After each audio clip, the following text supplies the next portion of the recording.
قصه کلین و خشتامن. کلین و خشتامن همه وقت با هم جنگ میکردند. خشتامن میخواست بچهش را از این کلین بدفعل و بدخود جدا نماید.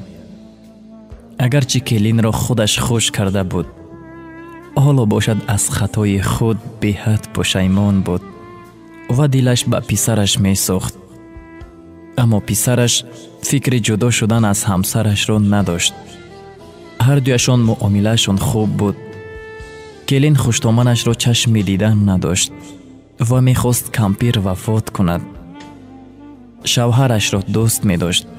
از گپ شوهرش بیرون نمی‌برآمد. حرمتش را به جا می‌آورد، زیرا بی‌حد دوست می‌داشت. اما این کمپیر را بی‌حد چشم دیدن نداشت. راه خلاصی می‌گفت. بنابراین یک روز کلین به نزد یک مرد گیاهشناسی رفته گفت که به او گیاه دهد که تا به آن خشتامنش دهد و او خورده وفات کند. با عوضش چقدر که خواهد پول و مال می دهد. گیاهشناس راضی شده گفت من به تو گیاه می دهم که آن آدم را در مدت 6 ماه بی حال و بی مدار کرده می کشد. زیرا اگر خشتامنت در حال وفات کند، همه از تو گمان می برند و می گویند که کمپیر صحت بی سبب نمرده است و تو را گناهکار می کنند. بنابراین من این گیاه را می دهم که هر روز در کاسه خشتامنت می اندازی. خشتامنت روز تا روز بی حال و بی مدار شده می افتد.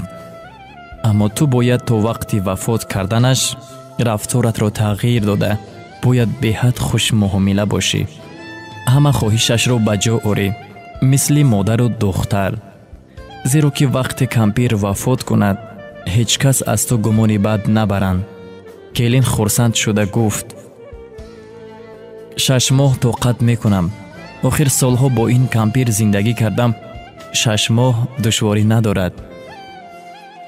بعداً گیاه رو به خانه آورده هر روز در کاسه کمپیر می انداخت و خودش به کمپیر خوش معامله شد. دیگر نه بهانه می کرد و نه سخن بد می گفت. لباسهای خشتامنش را شسته، حتی درزمال می کرد. خوراک میخواستگی کمپیر را پخته می داد. حتی در نزد همسایگان خشتامنش را گنده نمی کرد. سحری بر وقت هر روز به کمپیر برای شستشوی آب را گرم کرده می داد. خشتامنش از این رفتار کلینش در حیرت می افتید. به خود می گفت با این کلینی من چی شده باشد؟ هیچ باوریش نمی آمد از دوستداری و غمخواری های کلینش. اما دید که کلینش از اجرای همه فرمانهایش سر نپیچیده اجرا می کنند. در همه جا طرف خشتامنش را می گیرد. دلش نرم شده رفت. وقتهای پیش حتی نام کلینش را نمی گرفت، زیرا که نفرتش می آمد. اکنون باشد در نام کلینش جان را همراه می نمود یا بچه هم می گفت. حتی از پول نفقش به کلینش کرته خرید. کرته را دیده هوش از سر کلینش پرید، زیرا خشتامنش با او فقط کفن زیبی توست می گفت. اکنون باشد از پول نفقه ناچیزش برایش کرته خریده است. از بین 9 ماه گذشته است و آنها باشند چنان دوست شدند که خشتامن نیو مادرش باشند. وجدانش عذاب میداد. نمیخواست که کمپیر وفات کند. روزی به نزد آن گیاهشناس رفته گفت من همه آن گیاهای مرگاور را پرتافتم. به من گیاه ده که خشتامنم را از این گیاهای مرگاوری خوراندم نجات داده توانم. خشتامنم بی‌حد زنی خوب و مهربان است. من نمیخواهم که خشتامنم وفات کند. من 2 برابر زیاد به تو پول می دهم. فقط خشتامنم را از مرگ نجات دهید.